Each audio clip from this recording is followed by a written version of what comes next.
You are now listening to the sound of sanity. This sound will continue for the duration of the program.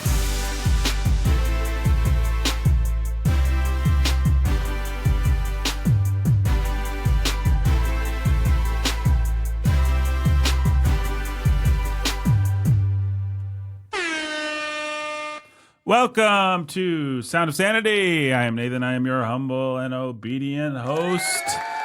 Joining you today for another episode of Biblical Wisdom for an Insane World. It's what we do. Now, we have several other people on this. Well, that might be a slight exaggeration. I don't know that we have several other people. We've got exactly 2 other men on this podcast. Have we ever had a woman on Sound of Sanity? Maybe once in the early days. I don't know. When we were formatally experimental. We've had women characters, but I don't know that we've ever had I can't think of an episode. a female on to just be one of our panel. But I think that's not true. I think I can think of exactly one time, but I won't bore our listeners with trying to recount it. But the opposite of boredom, interest personified, interestingness personified. That's what Ben Sulzer wishes he was. The pastor who's the preacher who's a teacher of sanity. Boring old sanity. How's it going, Ben? You know, I tell you, Nathan, but I'm afraid you'd just be bored. No, I wouldn't be bored. I'd be No? interested. You're an interesting fellow. And Oh, speaking okay. of interesting fellows, we've got another one. Yeah. You should introduce him. It's Pastor Jacob Menzel, the preacher who's a teacher of sanity. No, wait.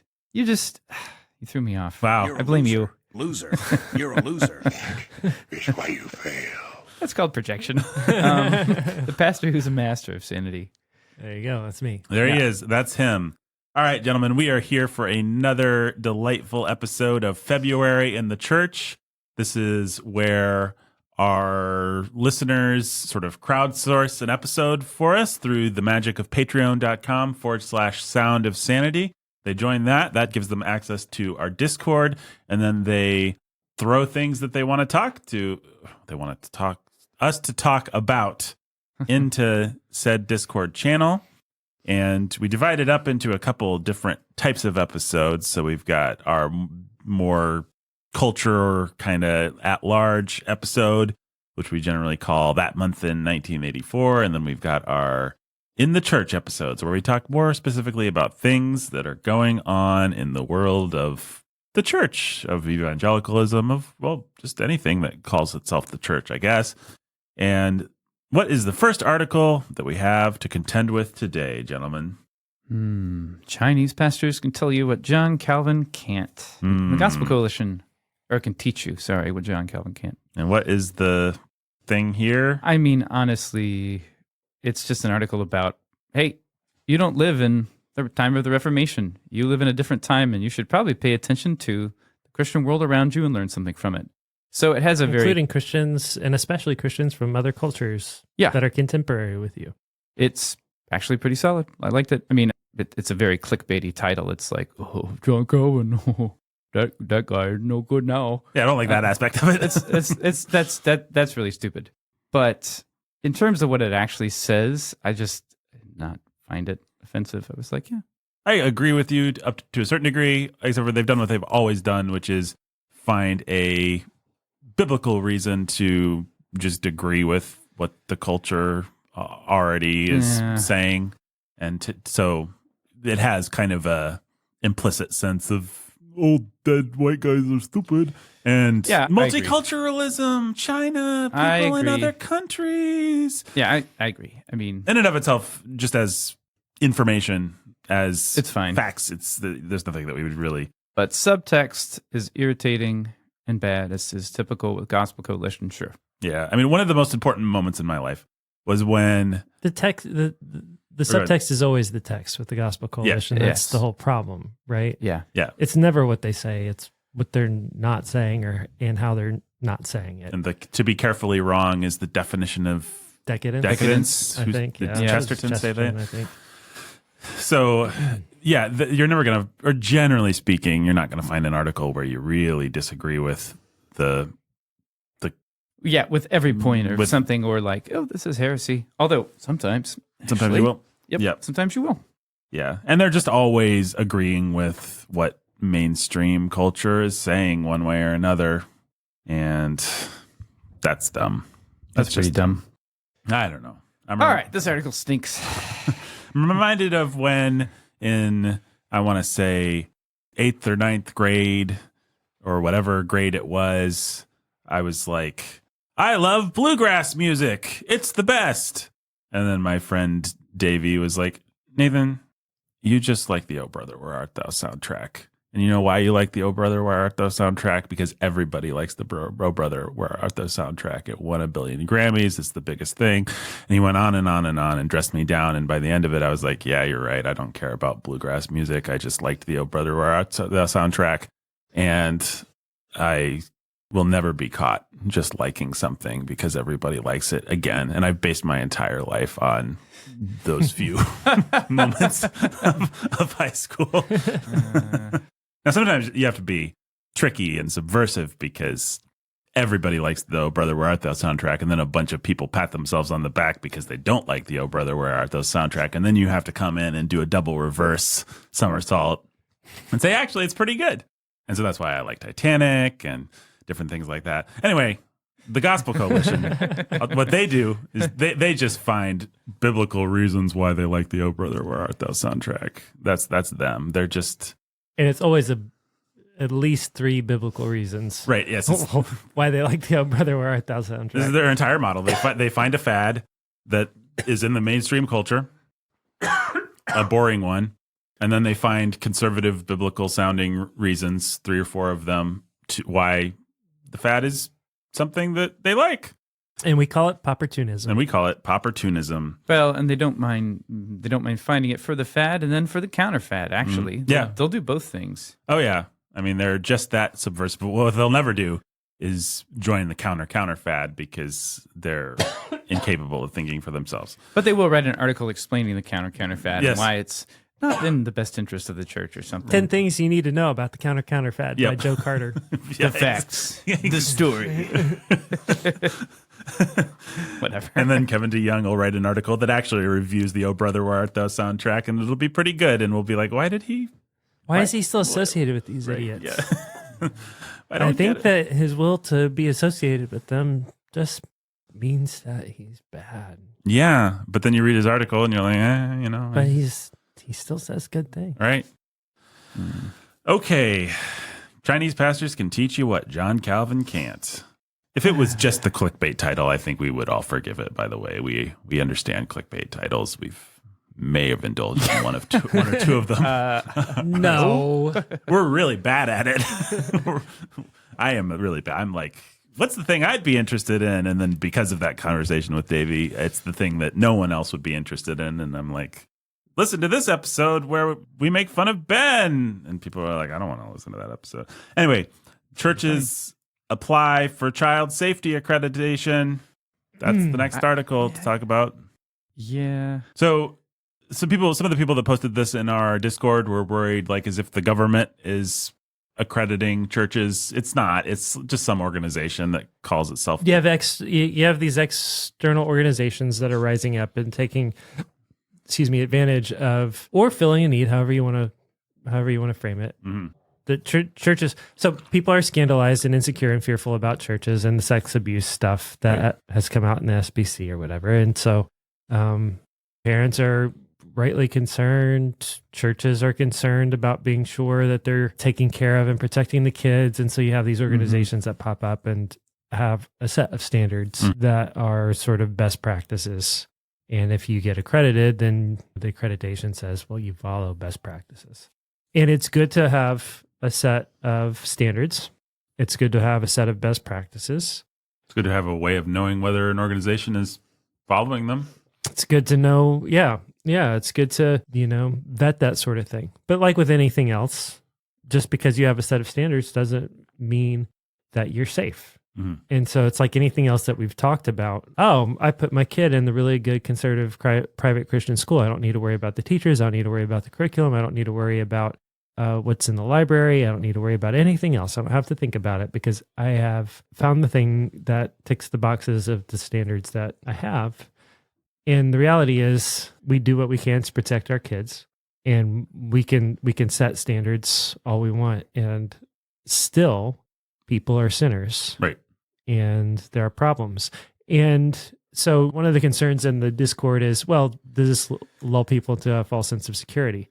Maybe, maybe not. It depends on how we talk about it. And two, one of the things about these accreditation organizations is their standards are going to remove a certain degree of freedom in pastoral care that can be destructive to the sheep of your church, actually. And I don't even want to give it specific examples of this sort of thing. I just want to say that following the rigid protocols of an accredited organization so that you can tick boxes, jump through hoops, and get a rubber stamp so you can say to the women of the church that we're safe. That's not how you want to approach things pastorally in your church. Well, when I'm getting ready to go out somewhere with my wife and my kids, there's no end to the amount of jackets that my wife will want our kids to wear.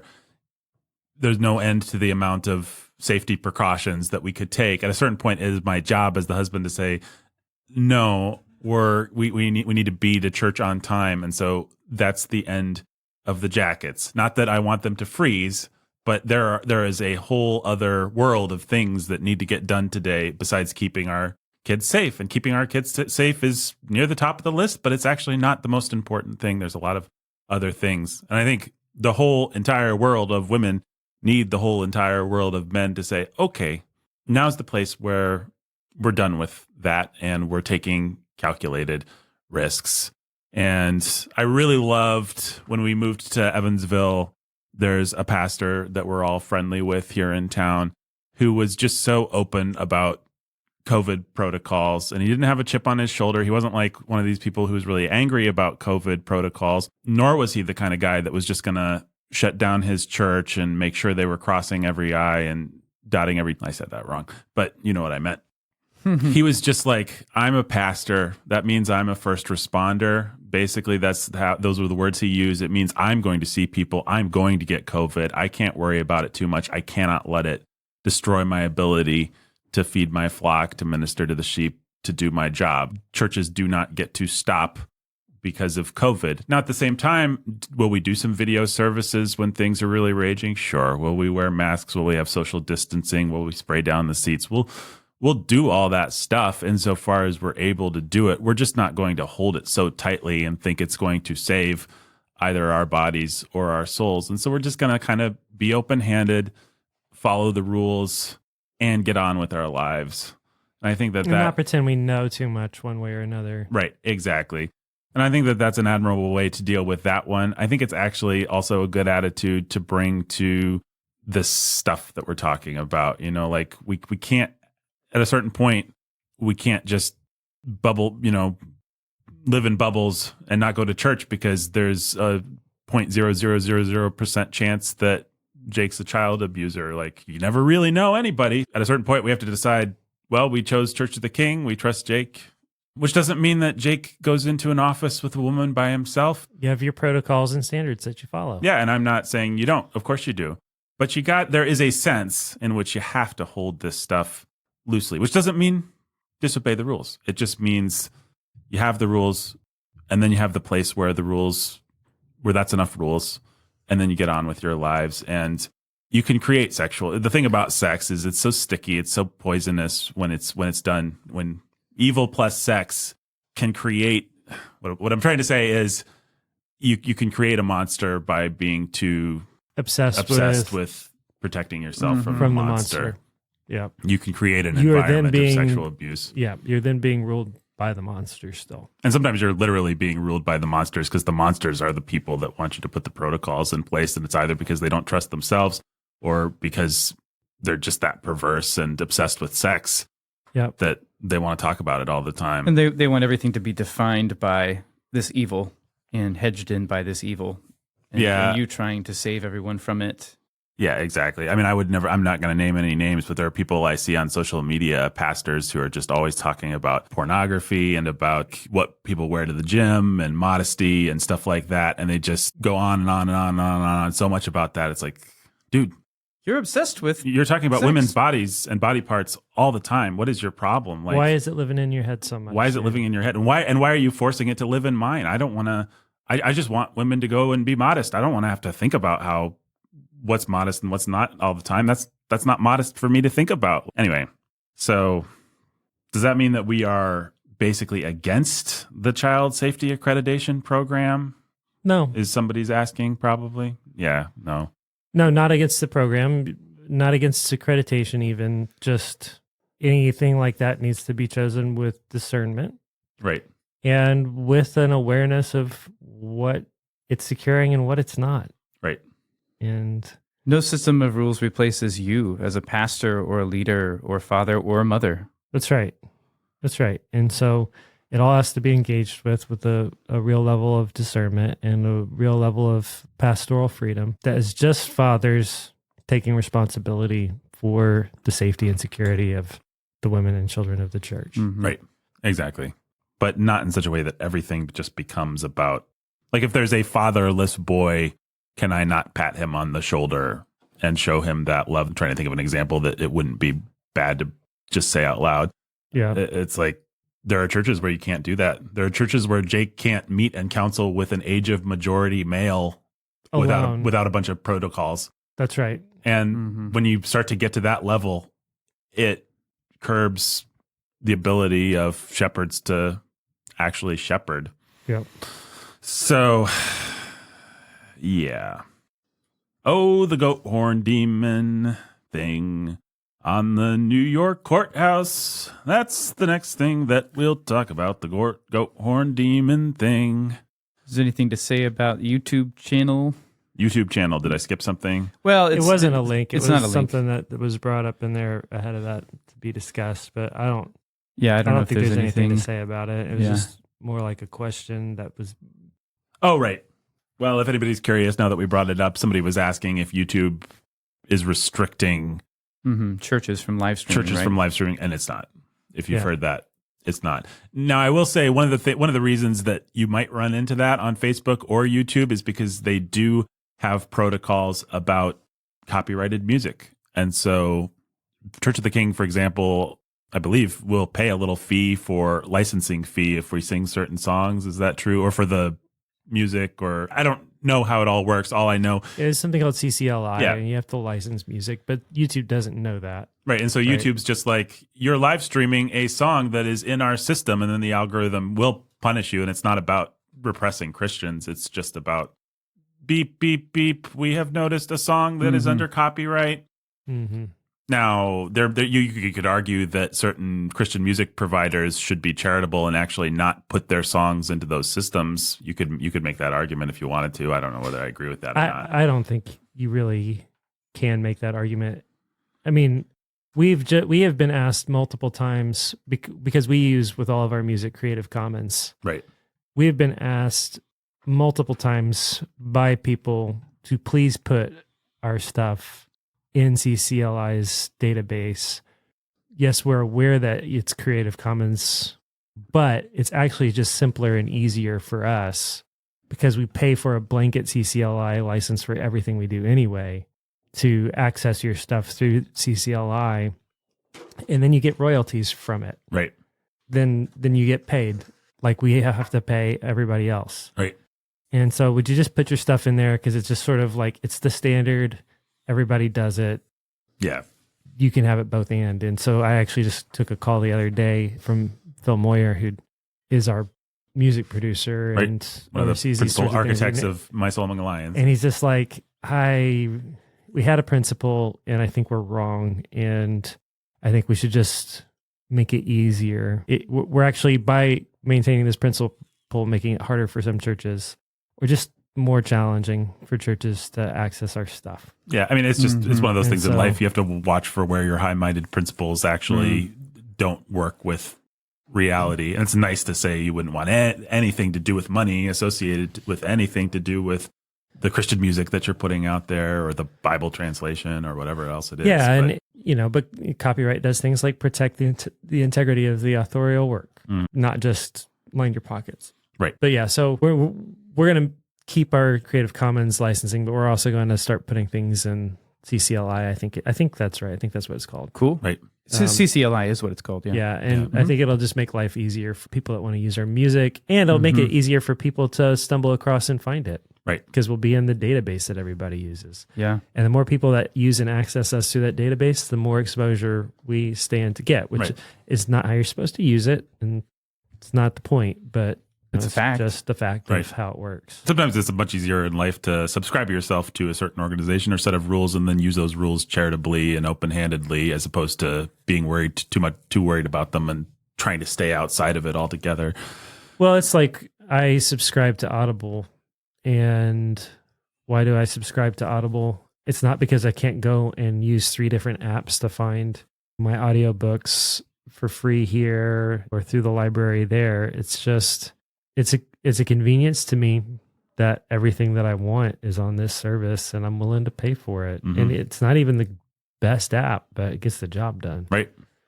And so it's like, well, all right, I don't like paying Amazon. I don't like paying $16 a month, but I do like being able to go to one place where I can get any audiobook that I want whenever I want it. Yeah. And that's worth paying for me, because I read and listen to a lot. And it's a big part of my lifestyle, I guess. Do you ever use Hoopla or the library apps to let you check out books for free?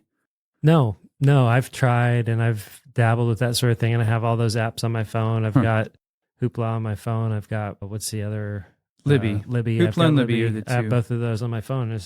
That's just personality. I mean, Ben is going to get a dopamine hit from having the 4 apps that he's figured out how to get the thing for free, and that's great. And Jake's going to get a dopamine hit from giving $16 to Jeff Bezos and just and not worrying Put about that it, in your Not pipe and thinking about smoke it. it, Bezos. Yeah. which is also great. I made Jake sound like the villain, but I mean, Ben could be the villain if he's wasting time that he should spend somewhere else, and Jake could be the villain if he's wasting money he should spend for somewhere else. It just depends on your situation, your family. No grace. And there's no grace. One or the other. One or the other. Someone's wrong. You choose. That's a repeat. No, Jake knew the repeat was coming. Wow. Yeah, good job. Good job. All right. So that's a likely, I don't know whether that's actually what happened in the case of the person that's our friend Natem who's putting this in Discord, but that's a likely reason why YouTube or Facebook would have, quote unquote, suppressed your Christian content. It happens all the time. Yep. As someone who is on several Facebook church pages, probably 3 or 4 have me as an admin or something like that at this, because I've just moved through so many different churches doing tech work and stuff. It happens constantly. Something gets dinged, something gets pulled down. It's just one of those things that you deal with. All right, are we ready to talk about Goat Woman? Yep. Although Sure. there's not a lot to say about it, in my opinion. Kind of right there in front of you. Yep. So what's the story for anybody who doesn't know? They replaced the classical statue on top of a New York courthouse or whatever, or right on the ground. I was just looking at this, but for some reason I can't remember. Is it on top? Yeah, on top. Yeah. So, and it's it's a statue of a naked woman with goat horns coming out of a flower, and it just looks like very classic old school paganism, which it is. And it's in honor of Ruth Bader Ginsburg. That's what the article said that I saw, and her advocacy for abortion rights. Well, the actual artist said it's part of an urgent and necessary cultural reckoning underway as New York reconsiders traditional oh man, how many concept words can you put in a sentence with reconsiders traditional representations of power in public spaces and recasts civic structures to better reflect 21st century social mores. And so this demon goddess thing is up there on top of this New York courthouse alongside. Is it Lady Justice? It's like a bunch of. I haven't been able to figure out who. I think Confucius, Moses, Justinian, Okay. Saint Louis, Manu. That's actually thanks to Nat M2 for pointing that out. Right. Fun fact, she enjoys the company of Manu, Justinian, St. Louis, Confucius, and Moses, who were up there before. So I'm not actually making this argument, but it does strike me that we're just fine with a lot of pagan philosophers and stuff like that. And then everyone's like, oh, no. Pagan philosophers are different than pagan iconography. Yeah, I don't disagree with that. There's a huge categorical difference between Confucius and a goat-horned demon goddess who's there to celebrate Ruth Bader Ginsburg's commitment to abortion rights. Yes, no, I agree. I agree with that. All right, what else we got? Well, this isn't in the feed, but in my email, I get, for some reason, I don't know why, I get updates from ProPublica, which if you might have read something on ProPublica. It's like this left-leaning nonprofit that does journalism. It's kind of like its own newspaper, basically. It's won a Pulitzer for reporting on something I don't remember what, because I never paid attention to it. So who knows how I was on the list. But I saw these articles about Christian nonprofits registering with the IRS as churches for the sake of tax status. And I was like, what? And they don't seem to be making this up. So there's the Family Research Council, which is a Christian advocacy organization. I don't know much about it.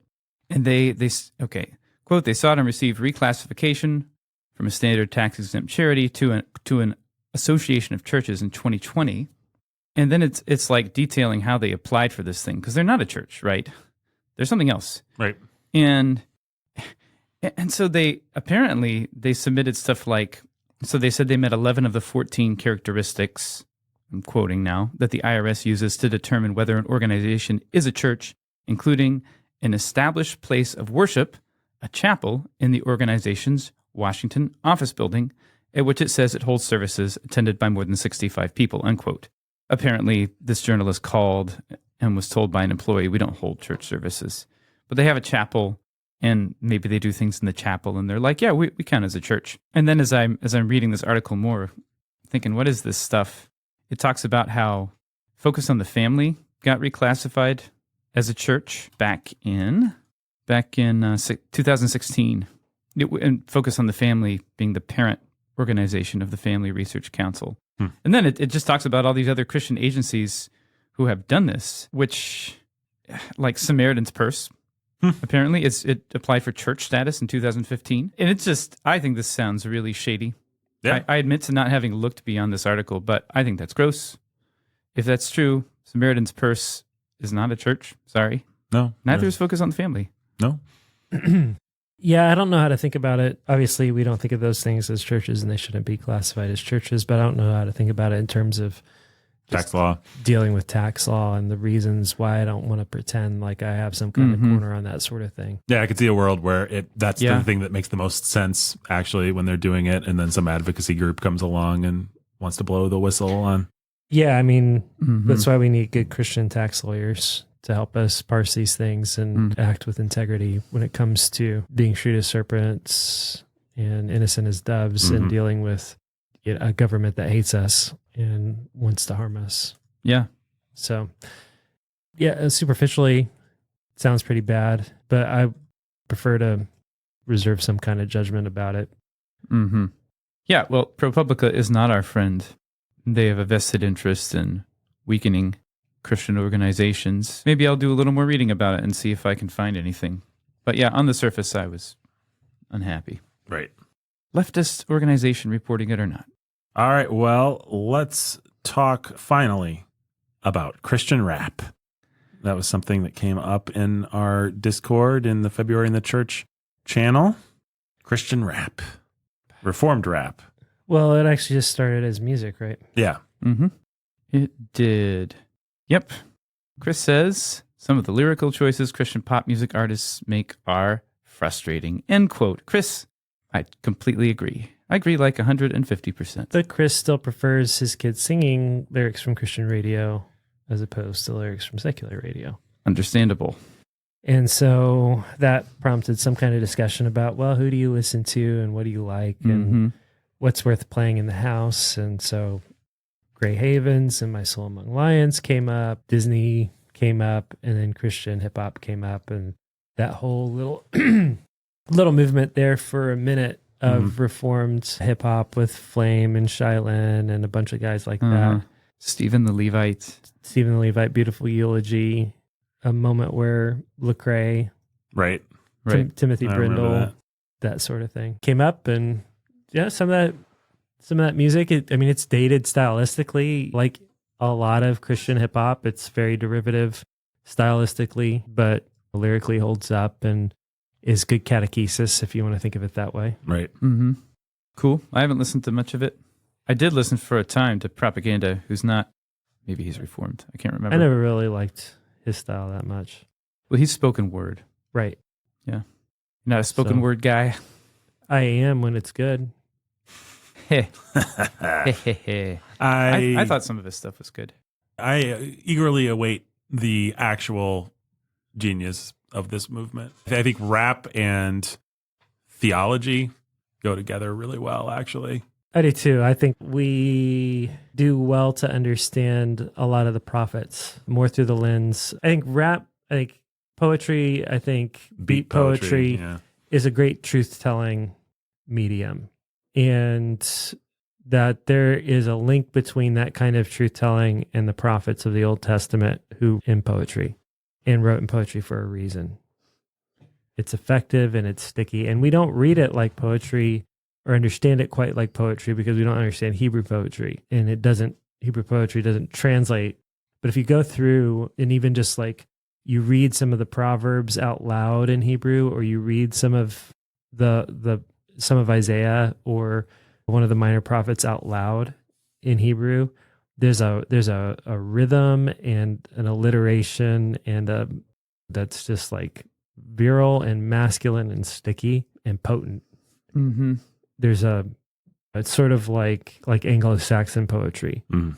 Like if you just heard somebody reading Beowulf or something like that, or like chant, and not that far from certain forms of hip hop. Well, So, yeah. hip hop has and I do not claim to be a expert on the musical stylings of the urban elite, but hip hop is an idea dense kind of. I mean, okay, let's just be basic. Let's just all be basic. We've all heard Hamilton, right? Yep. Oh, what a great.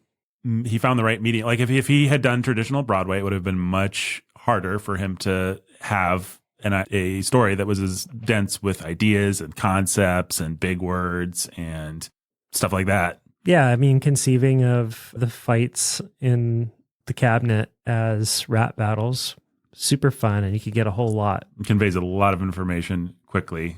Yeah. In a way that, like a Roger Hammerstein song, you can barely say "I love you" Before in 3 minutes. Yeah. Mm-hmm. So certain kinds of music are suited to certain kinds of things, and I think, and as a matter of fact, guys, I went to Chat GPT and I said, write a rap about John Calvin's Tulip, and I will perform it for you now. And I think, Aw. Oh, yeah. oh yeah, listen up, y'all. I got a story to tell about a man who made a mark and did it well. John Calvin, the name that you need to know. His teachings still impact us even after years have gone. Tulip, that's what he taught. 5 points that can't be bought. Total depravity, unconditional election, limited atonement, irresistible grace, perseverance. Calvin's Tulip, let's break it down. Start with total depravity. We're all lost and found. We can't save ourselves no matter what we do. Only God's grace can rescue me and you. Tulip, that's what he taught. 5 points that can't be bought. Total depravity, unconditional election, limited atonement, irresistible grace, perseverance. Next up is unconditional election. God chose us before the foundation, not based on our works or our deeds, but by his sovereign will. He takes the lead. Limited atonement, a controversial point, but Calvin believes that Christ's death was anointed to save only elect, not everyone, but those who believe will have a new dawn. Irresistible grace, it's what we need. The Holy Spirit works and our hearts are freed from sin and death and all its hold, and we become a new creation. Bold. Tulip, that's what he taught. 5 points that can't be bought. Total depravity, unconditional election, limited atonement, irresistible grace, perseverance. So that's the story of John Calvin and Tulip. His teachings still impact us and continue to equip us with truth and hope and a new way of life, praising God forever through trouble and strife. Whoa. Wow. Thank you, Chat GPT or GT. Yeah, I think you did a pretty good job. Little old school, but Yeah. we could take that and spend an hour and have a really great rap, probably. All right. Anything else to say? Yeah. You should all join our Discord Yes. and feed us things to talk about. Yeah. Especially about the church, because the Gospel Coalition's just so lame that nobody even wants to post articles from them anymore. You guys got to be our eyes and ears out there. Yeah, we need more. We need our birds. We're Saruman, and we need birds to spy out little hobbits that are trying to run away from us, who hide under rocks. So, and we'll be on a tower chanting nonsense and making it snow. You remember, Ben, how Jake was on a tower chanting nonsense and making it snow the other day? Yeah. I was doing that just this morning, guys. Yeah. What a jerk. What a jerk. Yeah. All Made that right. avalanche fall. Hey, if you want to be part of that Discord, go to patreon.com/Sound of Sanity. Sign up for today, as little as a cup of coffee a month. I mean that metaphorically. Of course, you'd be giving us the money that you could have spent on that coffee. Patreon.com/Sound of Sanity. It is as important as it ever has been to support this work if you don't want it to go away, as we've talked about in recent episodes. So I'll say it one more time. Patreon.com/Sound of Sanity. You can also go to warhornmedia.com/give to make a one-time tax deductible donation. And there might be other ways you can support us too. Reach out if you are interested. Until... oh, and rate, review. We haven't gotten good reviews lately. I mean, we haven't gotten bad ones either. We just haven't gotten reviews. So rate, review, subscribe, share. We're on Twitter at Nathan Hammerstein, at Jacob Menzel, I think is what it is. Yep. You can also find at Chip McGregory, who's been on fire lately. If you like Chip stuff, then follow that. And if you like Desmond Dark is a good follow on Twitter. I think they both have like 7 followers or something like that. But I genuinely think that they deserve more. So check that out. And yeah, if you've never left us a review, then go to your podcasting app of choice and review the show today. In fact, we'll dictate one for you. So first you hit the 5 stars, and then you say, My name is so-and-so, and I'm here to say that I listen to Warhorn every single day. This podcast is awesome. It has theology rap. not like I like to laugh at possums, and that is that. There you go. There you go. If you can come up with something that doesn't have a horrible slant rhyme in it, do that. Right. But if you can't, just plagiarize me. Plagiarize. All right. Until next time. Stay sane.